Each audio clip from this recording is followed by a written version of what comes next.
নমস্কার সবাইকে। আজকের ভিডিওটা ইনডোর প্ল্যান্টস আনবক্সিং এর উপর। শুধু আনবক্সিংই নয়, দুটো প্ল্যান্টের কিছু ডিটেলসও আপনাদের সাথে আমি শেয়ার করব। তাহলে শুরু করা যাক। সাথে থাকুন, দেখতে থাকুন এবং শুনতে থাকুন।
আপনারা ছবিতে যে গাছটি দেখতে পাচ্ছেন, এটার নাম হচ্ছে বাম্বু পাম প্ল্যান্ট। এটা আপনি আপনার অফিসের ডেস্কে রাখতে পারেন, আপনার বেডরুমে রাখতে পারেন। এই গাছের বিশেষ কিছু উপকারিতা আছে। প্রথম, এটি বায়ু পরিশোধক হিসেবে কাজ করে। দ্বিতীয়, মানসিক শান্তি। তৃতীয়, ঘরের সৌন্দর্য বৃদ্ধি।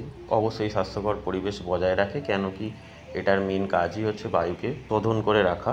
আর তার থেকেও বড় ব্যাপার যেটা হচ্ছে, এই গাছের পিছনে বেশি সময় খরচ করতে হয় না। এটার রক্ষণাবেক্ষণে খুবই কম সময় লাগে, খুবই কম জিনিসপত্র লাগে। জাস্ট টাইম টু টাইম এটাতে ঠিকঠাকভাবে জলটা দিতে পারলেই হবে।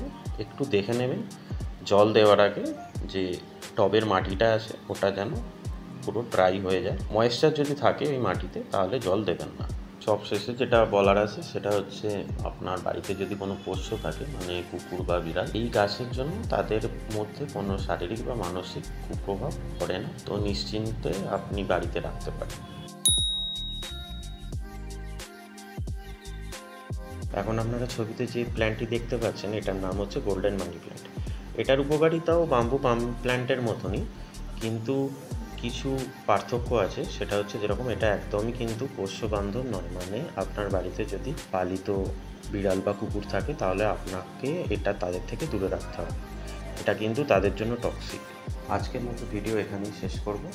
আপনারা সবাই ভালো থাকবেন। ধন্যবাদ সবাইকে। দেখা হচ্ছে নেক্সট ভিডিওতে। টাটা।